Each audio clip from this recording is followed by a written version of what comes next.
جیسے نماز کے اندر ہم کھڑے ہو جاتے ہیں، نماز کے اندر ہم منمانی نہیں کرتے، من چاہی کوئی کام نہیں کرتے، ایسا ہی ایک نماز کے بعد دوسری نماز کے درمیان ہماری زندگی گزرنی چاہیے۔ ہم بازار میں بھی کھڑے ہوں، ہمارا دل بول رہا ہو میرے نبی کیسے بازار میں تشریف لاتے ہیں، ہم گھر میں داخل ہو رہے ہو میرا دل یہ بول رہا ہو میرے نبی گھر میں کیسے تشریف لاتے ہیں، میں اپنے بچوں میں بیٹھا ہوں میرا دل یہ بول رہا ہو میرے نبی کیسے گھر میں بچوں کے ساتھ بیٹھتے تھے، ہم اپنی بیوی کے سامنے ہیں ہمارا دل یہ بول رہا ہو میرے نبی کیسے اپنی ازواج مطہرات کے ساتھ بیٹھتے تھے، میرے نبی کیسے اپنوں سے بات کرتے تھے۔ میرے بھائیوں، ہم کوئی بھی کام کر رہے ہوں، سارے کے سارے کام جو ہماری ضرورت سے جڑے ہیں اللہ نے اتنے محبوب نبی دیے ہیں کہ قرآن کریم نے صاف صاف فرما دیا لَقَدْ كَانَ لَكُمْ فِي رَسُولِ اللَّهِ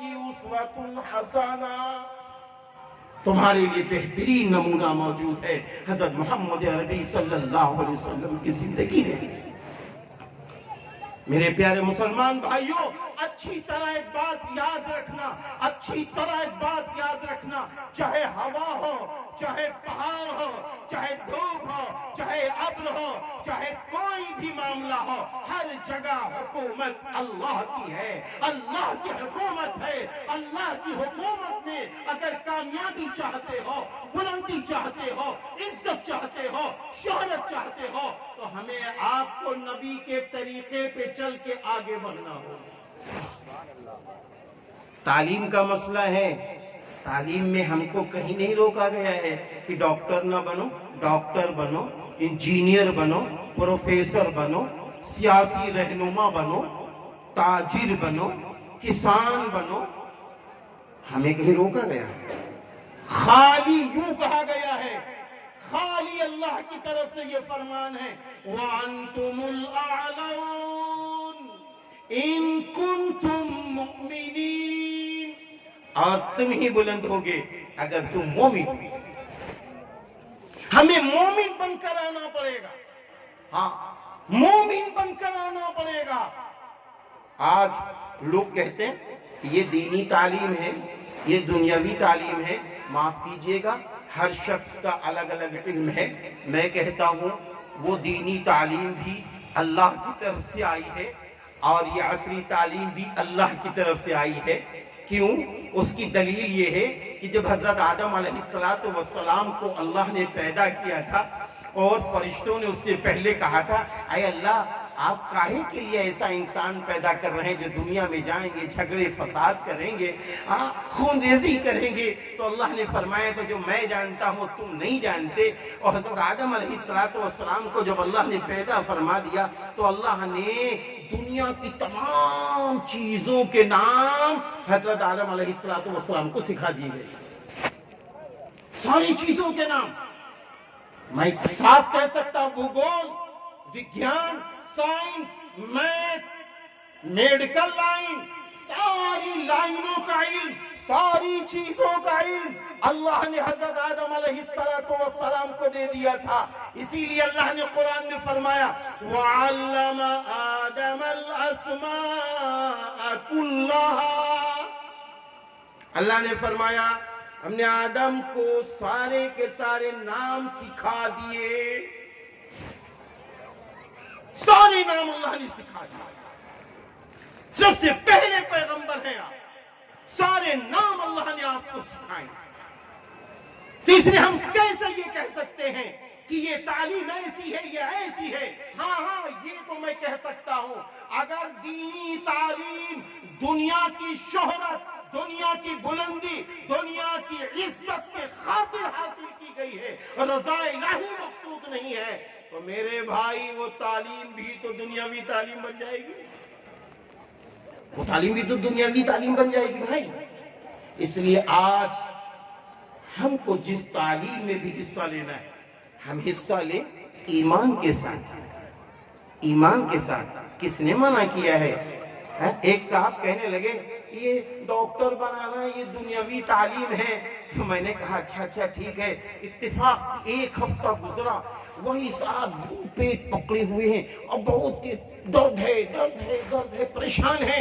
اتفاق کہ ہم بھی ڈاکٹر صاحب پاس بیٹھے تھے، ڈاکٹر صاحب نے کچھ نہیں کیا، دیکھا درد ہے، ارے کہا امام صاحب آپ کے تو بہت شدت کا درد ہے، بھائی چلو جلدی سے پانی لو۔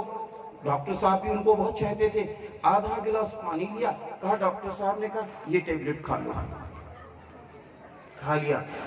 ابھی 2 منٹ 3 منٹ ہوئے دیکھیں ڈاکٹر صاحب مزہ آنے لگا، ڈاکٹر صاحب مزہ آنے لگا ہے۔ ارے بھائی مزہ آنے لگا، سب خیریت تو ہے۔ اس کے بعد چند ہی منٹ کے بعد جب وہ بھی اٹھے میں بھی اٹھا، میں نے کہا بھائی دیکھو یہ علم ہے، اس علم کو بھی سیکھنا ضروری ہے، لیکن اس کا استعمال ایمان کی روشنی میں ہوگا اور اس کو ایمان کی روشنی میں سیکھا جائے گا۔ دیکھو یہ بات سنو، دیکھو یہ ڈاکٹر کتنے ایماندار تھے، انہوں نے آپ کے ساتھ کیسا معاملہ کیا، اب آپ خوشحال ہو گئے، اب نمازیں پڑھیے، قرآن پڑھیے، عبادت کیجئے۔ یہ علم نافع بنا کہ نہیں بنا بتاؤ؟ حضور صلی اللہ علیہ وسلم نے کیا فرمایا تھا؟ فرمایا تھا کہ دیکھو جب انسان دنیا سے جاتا ہے 3 چیزیں جاری رہتی ہیں۔ نمبر 1 کیا ہے؟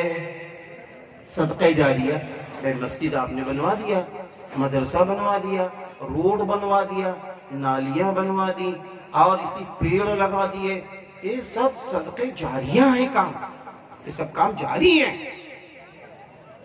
یہ نہ سوچنا کہ اس کے اوپر مسلمان چلے تو صدقہ جاریہ، نہیں نہیں، روڈ پر سارا انسان چلے مرنے کے بعد ثواب ملتا رہے گا، صدقہ جاریہ ہے، یہ صدقہ جاریہ۔ اب اس کے بعد پھر کیا ہوا؟ نبی نے فرمایا دوسرا علم نافع، وہ علم جو لوگوں کے لیے نافع ہو، یہ صدقہ جاریہ ہے۔ میں نے ایک چھوٹی سی مثال دی، ایک اور مثال ہے، آپ 2000 اسکوائر فٹ میں مکان بناتے ہیں تو جناب جس طرف سے دھوپ نکلتی ہے آپ کو پتہ ہی نہیں، برا نہ مانیے گا، آپ کو سب میں ہوگا، لیکن بھائی ہمیں تو نہیں پتا ہے کس طرف سے ہوا زیادہ آتی، کس طرف سے دھوپ زیادہ آتی، کس طرف کا دروازہ زیادہ اچھا لگے گا، کہاں لیٹرین باتھ روم ہونا چاہیے۔ اور وہی 500 اسکوائر فٹ میں ایک صاحب بنا رہے ہیں، انہوں نے 2000 میں خود سے بنایا، اور جو ایک دوسرے صاحب تھے پڑوسی انہوں نے 500 اسکوائر فٹ میں مکان بنایا، انجینئر سے نقشہ بنوایا اور نقشے کے مطابق مکان بنا۔ اب لوگ کہنے لگے اما آپ کا مکان تو بہت بڑا ہے، بڑا اچھا ہے۔ بھئی ایسا ہوتا کہ نہیں ہوتا؟ اب یہ علم لوگوں کے لیے نافع بنا کہ نہیں بنا؟ ہاں، اس سے پہلے آپ دیکھیے سفر یہاں سے کانپور جانا، پرانے لوگوں سے پوچھو کیا حالت تھی۔ ہمارے وہاں خیر آباد میں جب ہائی وے روڈ یہ ابھی بننا شروع ہوا ہے، بہت نہیں ہوئے بھائی، زیادہ 10 سال ہوئے ہیں، تو جو ابھی سفر ہم لوگ 1.5 گھنٹے میں خیر آباد سے لکھنؤ آتے ہیں، اس وقت معلوم تھا 3.5 گھنٹے میں خود خیر آباد سے لکھنؤ آیا ہوں، کیونکہ روڈ بننا تھا، کھڑبڑ تھا۔ تو میرے بھائی بتاؤ جب یہ بہترین شاندار روڈ بنے تو پتہ یہ چلا علم نافع جس سے لوگوں کو نفع پہنچ رہا ہو، ایسا علم حاصل کرنا بھی ضروری ہے۔ ہاں ایمان کی روشنی میں حاصل کرو، ایمان کی روشنی میں اس کا یوز رکھو، یہ ہے اصل۔ تیسری بات رسول اللہ صلی اللہ علیہ وسلم نے فرمایا کہ وہ اولاد جو نیک ہو وہ اپنے ماں باپ کے لیے دعائیں خیر کرے۔ معاف کرنا اس میں ہم لوگ بہت پیچھے، معاف کر دینا ہم لوگ بہت پیچھے۔ یہ حفاظ اکرام کیوں بنائے جاتے ہیں، یہ علماء اعظام کیوں بنائے جاتے ہیں؟ یہ زبردست صدقہ جاریہ ہے۔ ہاں، اللہ کے محبوب مفکر اسلام حضرت مولانا سید ابو الحسن علی ندوی عرف علی میاں رحمت اللہ علیہ کے ایک خطاب میں 1-2 ٹکڑے مل گئے جو واٹس ایپ پہ بڑی تیزی سے چلے۔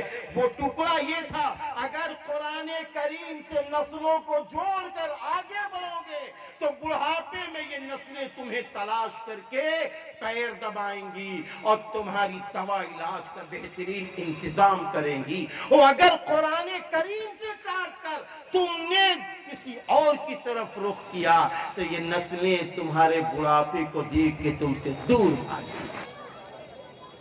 کیا ایسا نہیں ہے؟ اگر ایمان سے کاٹ کر اپنی نسلوں کی تربیت کی ہے، ایمان سے کاٹ کر اگر اپنی نسلوں کو آگے بڑھایا ہے، تو گویا ہم نے اپنی نسلوں پہ ظلم کیا، ہم نے اپنی نسلوں پہ ظلم کیا۔ مجھے یاد ہے ایک واقعہ حضرت مولانا منظور نعمانی رحمت اللہ علیہ کے والد محترم کا۔ انگریز کا زمانہ پاتے ہیں، وائسرائے ایک انگریز حضرت مولانا منظور نعمانی رحمت اللہ علیہ کے پاس، ان کے ابا کے پاس تشریف لاتا ہے، اور وہ انگریز آتا ہے، کہتا ہے یہ جو منظور ہیں آپ کے بیٹے، چھوٹے تھے اس وقت، یہ بڑے گیانی ہیں، بہت ذہین ہیں، ایسا کرو منظور کو اچھی تعلیم دلا دو، یہ اپنے وقت کا وائسرائے بن جائے گا، یہ اپنے وقت کا کپتان بنے گا۔ حضرت نے فرمایا، آپ کے والد محترم نے، ٹھیک ہے یہ تعلیم ہمیں دلانی ہے، لیکن سب سے پہلے حضرت نے فرمایا سب سے پہلے ہم وہ تعلیم دلائیں گے جس سے یہ بچہ میری قبر میں کام آ جائے، یہ بچہ میری قبر میں کام آ جائے۔ اب وہ انگریز سب پٹایا، کہنے لگا ارے ارے ارے، سب تو چاہتے ہیں دنیا میں میرے کام آ جائے، یہ بچہ قبر میں آپ کے کیسے کام آئے گا؟ حضرت نے دو لفظوں میں کہا ہم اپنے اس بچے کو ایماندار پہلے بنائیں گے، پہلے اللہ سے ڈرنے والا بنائیں گے، یعنی اس کو جھوٹ بولنے سے روکیں گے، اس کو ایک سچا انسان بنائیں گے، اس میں انسانیت داخل کریں گے، اس میں رسول اللہ کی محبتیں داخل کریں گے، اور اس کے اندر صحابہ کی محبتیں داخل کریں گے، اور جب یہ سارے علوم پا جائے گا تو پھر کیا ہوگا معلوم ہے؟ جب میرا جنازہ نکلے گا تو میرا بیٹا خالی رو کے خاموش نہیں ہو جائے گا، بلکہ ہر لمحہ میرا بیٹا اپنے باپ کے حق میں دعائے مغفرت کرتا نظر آئے۔ جب یہ میرا بیٹا لوگوں کو بھٹکی راہ سے نکال کر، شراب پینے والوں کو شراب کی راہ سے نکال کر، جوا کھیلنے والوں کو جوا کی راہ سے نکال کر، اور اللہ کی نافرمانی کرنے والوں کو اللہ کا فرما بردار بنانے کی کوشش کر رہا ہوگا، تو اس کا اجر میری روح کو پہنچ رہی، میری روح کو پہنچ۔ میرے بھائیوں، میں سچ کہتا ہوں، ہم لوگ زمینی سطح سے کام کرتے ہیں، یہ اصلاح معاشرہ کا جلسہ ہے، ورنہ خالی سیرت پہ گفتگو ہوتی، لیکن اصلاح معاشرہ کا جلسہ ہے۔ میں یہ بات کہنا چاہتا ہوں اپنی ماں سے، اپنی بہنوں سے بھی یہ کہنا چاہتا ہوں، بنا لو انجینئر مبارک، بنا لو ڈاکٹر مبارک، بنا لو پروفیسر مبارک، بنا لو سیاسی رہنما مبارک مبارک، لیکن سب سے پہلے ایمان والا بنانا، تاکہ کسی کی جھوپڑی اجاڑنے والا نہ بنے، تاکہ کسی مریض کو غلط دوا دینے والا نہ بنے، تاکہ اپنی زبان سے، اپنے قلم سے کسی مظلوم کو یہ ستانے والا نہ بنے۔ ایسا بناؤ، ایسا ایماندار بناؤ، ایسا دیندار بناؤ۔ اللہ موقع دے دے، پہلے حافظ قرآن بناؤ، پہلے عالم بناؤ۔ کیوں؟ یہی وہ حافظ قرآن ہیں میرے بھائیوں، یہی وہ حافظ قرآن ہیں جن کو دنیا میں عزت بلندی ملتی ہے۔ ایک حافظ صاحب بہت غریب تھے، بہت غریب تھے، بنگلور کی بات بتا رہا ہوں میرے بھائی۔ وہ حافظ صاحب ایک روز مل گئے یہی لکھنؤ میں، کہنے لگے کہ بھائی میں غریب تو بہت ہوں لیکن اندر سے بڑا امیر ہوں، بہت خوش رہتا ہوں، بہت خوش رہتا ہوں۔ تو میں نے کہا یار بات تو اچھی کر رہے ہو، لیکن ہمیں بھی یہ پتا چلے کہ آپ خوش کہاں سے ہیں۔ وہ اللہ کا بندہ یوں بولا، میں بہت نچلی برادری کا ہوں، بہت نچلی برادری کا ہوں میں، لیکن اللہ نے مجھے حافظ قرآن بنا دیا ہے، مجھے اچھا قرآن پڑھنے والا بنا دیا۔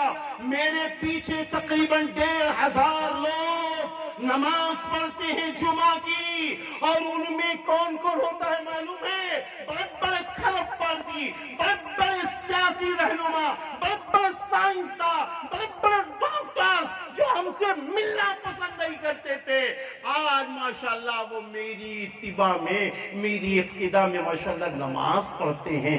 اللہ نے مجھے کتنا بڑا امیر بنایا، اللہ نے مجھے کتنا بڑا امیر بنایا۔ میرے بھائیوں، ایک موقع پر میرے محبوب نبی نے فرمایا تھا میرے امتیوں میں بہت سارے ایسے امتی ہوتے ہیں کہ اگر وہ کسی سے پیسہ مانگ لے ادھار، کوئی ان کو پیسہ نہ دے، اگر وہ کہیں جا کے کوئی سوال کر لے تو ان کا کوئی سوال پورا نہ کرے، لیکن وہی بندہ، وہی اللہ کا بندہ جب اللہ سے سوال کرتا ہے، اللہ اس کے سوال کو رد نہیں کرتا، کیونکہ وہ اللہ کا اتنا مقبول اور اتنا محبوب بندہ ہوتا ہے۔ اس لیے میرے بھائیوں، ہمیں اپنے سماج کو اچھا رخ اگر دینا ہے، ہمیں سماج کو اچھا رخ دینا ہے تو اپنی بیٹیوں کی تعلیم پر، اپنے بیٹوں کی تعلیم پر نظر ڈالنی ہوگی، کیونکہ تعلیم، مفکر اسلام علی میاں ندوی رحمت اللہ علیہ نے فرمایا تھا، جس طرح انسان کے جسم میں ریڑھ کی ہڈی ہوتی ہے نا، ریڑھ کی ہڈی، اگر ریڑھ کی ہڈی اچھی ہے، ریڑھ کی ہڈی صحیح ہے تو انسان دوڑتا ہے، چلتا ہے، پھرتا ہے، اور اگر ریڑھ کی ہڈی خراب ہو جائے، اگر ریڑھ کی ہڈی خراب ہو جائے تو کیا ہوگا معلوم ہے؟ انسان لونج ہو جائے گا، کھرب پتی ہے، وہ دوڑ کے کسی کی مدد نہیں کر سکتا، چل کے کسی کی مدد نہیں کر سکتا۔ ایسے ہی حضرت مولانا رحمت اللہ علیہ نے فرمایا، اگر تم نے اپنے بچوں کو علم سے، علم دین سے کاٹ دیا تو سن لو تم نے اپنے سماج کو لنج کر دیا، تم نے اپنے سماج کو لنج کر دیا۔ اور ایک موقع پر اور بھی فرمایا تھا، فرمایا بخار وقتی بیماری ہے، بخار وقتی بیماری ہے، سر درد وقتی بیماری ہے، لیکن جہالت پوری زندگی کی بیماری ہے، جہالت پوری زندگی کی بیماری ہے۔ تو اس بیماری کے خاتمے کے لیے اس جلسہ اصلاح معاشرہ کے اسٹیج سے یہ پیغام دیا جا رہا ہے، ہم یہ طے کر کے اٹھیں، ہماری مائیں اور بہنیں یہ طے کر کے اٹھیں، ہم اپنے بچوں کو، اپنی بچیوں کو ان پڑھ نہ رکھیں گے، ہم علم دین کی طرف بھی بڑھیں گے، عصری علوم کی طرف بھی بڑھیں گے، اور ایمانداری کے ساتھ اپنے بچوں کی اچھی تربیت کے ساتھ ان کو آگے بڑھاتے جائیں گے، آگے بڑھاتے جائیں گے، آگے بڑھاتے جائیں گے۔ میرے بھائیوں، اولاد نعمت ہے، اولاد نعمت ہے۔ آپ بتائیے نعمت کس کو کہتے ہیں؟ ببول کے کانٹے کو کوئی نعمت کہے گا؟ ببول کے کانٹے کو کوئی نعمت کہے گا؟ اگر کسی کی اولاد اللہ نہ کرے چور بن جائے، اللہ نہ کرے شراب پینے والی بن جائے، اللہ نہ کرے جوا کھیلنے والی بن جائے، اللہ نہ کرے ماں باپ کی نافرمان بن جائے، اللہ نہ کرے پڑوسیوں پہ ظلم کرنے والی بن جائے، تو کیا اس اولاد کو نعمت کہا جائے گا؟ نہیں نہیں، اسی لیے کہا گیا اللہ نے جو نعمت دی ہے اس نعمت کی قدر کیجئے، اس کی قدر ایسی کیجئے کہ اس کی عمر بڑھتی جائے، اس کا علم بھی بڑھے، اس کا ایمان بھی بڑھے، اس کی عمر بھی بڑھے، اس کا اسلام بھی بڑھے، اس کی عمر بھی بڑھے، اس کے اچھے اخلاق بھی بڑھے، اس کی عمر بھی بڑھے، اعلیٰ تعلیم بھی بڑھے، اس کی عمر بھی بڑھے، اعلیٰ کردار بھی بڑھے، اس کی عمر بھی بڑھے، اچھے گفتار بھی بڑھے۔ ایسی تعلیم دلانے کی ضرورت ہے، ایسی تعلیم دلانے کی ضرورت ہے جو دونوں جہان میں کام آ جائے، جو دونوں جہان میں کام آ جائے۔ اگر ہم اس تعلیم کی طرف توجہ دیں گے تو انشاءاللہ دنیا بھی بنے گی، آخرت بھی بنے گی۔ میرے بھائیوں، آج کا یہ جلسہ سیرت النبی صلی اللہ علیہ وسلم، جلسہ اصلاح معاشرہ، اس میں الحمدللہ حضرت مولانا محمد شبلی صاحب دامت برکاتہم العالیہ وہ بھی تشریف لانے والے ہیں، اور بڑے اچھے شعراء عظام بھی تشریف فرما ہیں، جلوہ فروز ہیں۔ یاد رکھنا، نعتیہ کلام سننا اور نعتیہ کلام پڑھنا اور نعتیہ کلام لکھنا، یہ سب رسول اللہ صلی اللہ علیہ وسلم کو پسند تھا۔ حضرت حسان بن ثابت رضی اللہ عنہ کو رسول اللہ صلی اللہ علیہ وسلم مدعو فرماتے تھے اور کہتے تھے حسان حسان آؤ میرے ممبر پر، مسجد نبوی میں آؤ میرے ممبر پر، حسان نعتیہ کلام پیش کرو۔ میرے بھائیوں، نعتیہ کلام چاہے علماء دیوبند ہوں، چاہے علماء ندوۃ العلماء ہوں، چاہے علماء سہارنپور ہوں، یہ سارے کے سارے اکابر حضرات کو نعتیہ کلام بہت پسند ہے۔ نعتیہ کلام بہت سارے علماء نے لکھا بھی ہے، بہت سارے علماء پڑھتے بھی ہیں۔ ہمارے حضرت مولانا قاری صدیق صاحب رحمت اللہ علیہ، اسی طریقے سے اور بھی بہت سارے علماء اعظام نعتیہ کلام لکھتے بھی ہیں، پڑھتے بھی ہیں۔ اور ترنم میں صحابہ کرام رضی اللہ عنہ مجمعین نے نعتیہ کلام پڑھا ہے۔